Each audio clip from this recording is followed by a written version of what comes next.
ದೆಹಲಿಯಲ್ಲಿ ಇಂಡಿಯಾ ಕೂಟದ ನಾಯಕರು ಕನ್ನಡಿಗ ಮಲ್ಲಿಕಾರ್ಜುನ ಖರ್ಗೆ ಪ್ರಧಾನಿ ಅಭ್ಯರ್ಥಿ ಆಗಲಿ ಅಂತಿದ್ದಾರೆ. ಆದರೆ ರಾಹುಲ್ ಗಾಂಧಿ ಭಾರತದ ಪ್ರಧಾನಿ ಆಗಬೇಕು ಅಂತ ಹೇಳೋ ಮೂಲಕ ಖರ್ಗೆ ಹೆಸರಿಗೆ ಸಿಎಂ ಸಿದ್ದರಾಮಯ್ಯನವರು ವಿರೋಧವನ್ನು ವ್ಯಕ್ತಪಡಿಸಿದ್ರು. ಸಿದ್ದು ದಲಿತರನ್ನ ತುಳಿದೇನೆ ರಾಜಕಾರಣ ಮಾಡಿದ್ದಾರೆ ಅಂತ ಹೇಳಿ ಕುಮಾರಸ್ವಾಮಿ ಕೆಂಡಾಮಂಡಲರಾಗಿದ್ದಾರೆ. ಆ ಕುರಿತ ಒಂದು ವರದಿ ಇಲ್ಲಿದೆ.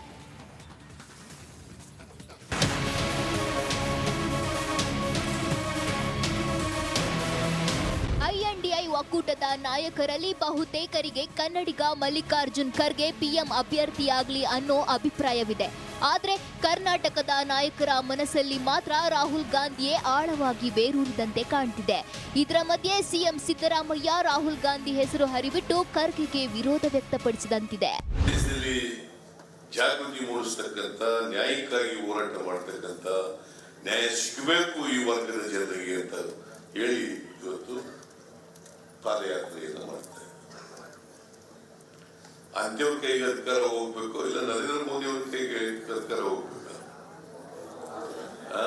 ರಾಹುಲ್ ಗಾಂಧಿ ಅವ್ರ ಕೈಗೆ ಅಧಿಕಾರ ಹೋಗ್ಬೇಕ, ನರೇಂದ್ರ ಮೋದಿ ಅವ್ರ ಕೈಗೆ ಹೋಗ್ಬೇಕು. ನಾವೆಲ್ಲ ಪ್ರಯತ್ನ ಮಾಡಬೇಕು.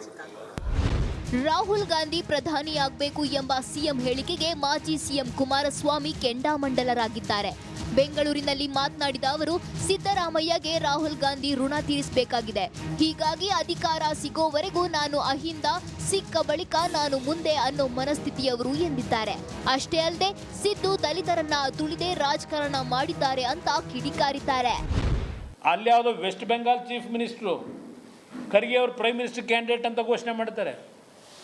16 ಅವೆಂಥವು ಇಂಡಿಯಾ ಪಕ್ಷಗಳು ಖರ್ಗೆ ಅವರೇ ಮುಂದಿನ ಪ್ರೈಮ್ ಮಿನಿಸ್ಟರ್ ಕ್ಯಾಂಡಿಡೇಟ್ ಅಂತ ಘೋಷಣೆ ಮಾಡ್ತಾರೆ. ಒಬ್ಬ ಕನ್ನಡಿಗ, ನಾನು ದಲಿತರು ಅಂತ ಹೇಳಲ್ಲ, ಒಬ್ಬ ಕನ್ನಡಿಗ ಇವತ್ತು ಅಲ್ಲೆಲ್ಲೋ ಬೇರೆ ರಾಜ್ಯದವರು ಪ್ರಧಾನಮಂತ್ರಿ ಮಾಡಲಿಕ್ಕೆ ಕ್ಯಾಂಡಿಡೇಟ್ ಮಾಡಬೇಕು ಅಂತ ಘೋಷಣೆ ಮಾಡಿದ್ರೆ, ಸಿದ್ದರಾಮಯ್ಯನವರೇ ಅಹಿಂದ ನಾಯಕರು ನೀವೇನು ಹೇಳ್ತಾ ಇದ್ದೀರಿ? ರಾಹುಲ್ ಗಾಂಧಿ ಋಣ ತೀರಿಸಬೇಕಲ್ವಾ ನೀವು? ಒಟ್ಟಲ್ಲಿ ಸಿಎಂ ರಾಹುಲ್ ಹೆಸರು ಹರಿಬಿಟ್ಟು ಖರ್ಗೆಗೆ ವಿರೋಧ ವ್ಯಕ್ತಪಡಿಸಿದ್ರ ಖರ್ಗೆ ಪ್ರಧಾನಿ ಆಗಲು ಸಿಎಂ ಸಿದ್ದರಾಮಯ್ಯಗೆ ಇಷ್ಟ ಇಲ್ವಾ ಅನ್ನೋ ಚರ್ಚೆ ಇದೀಗ ಜೋರಾಗಿದೆ.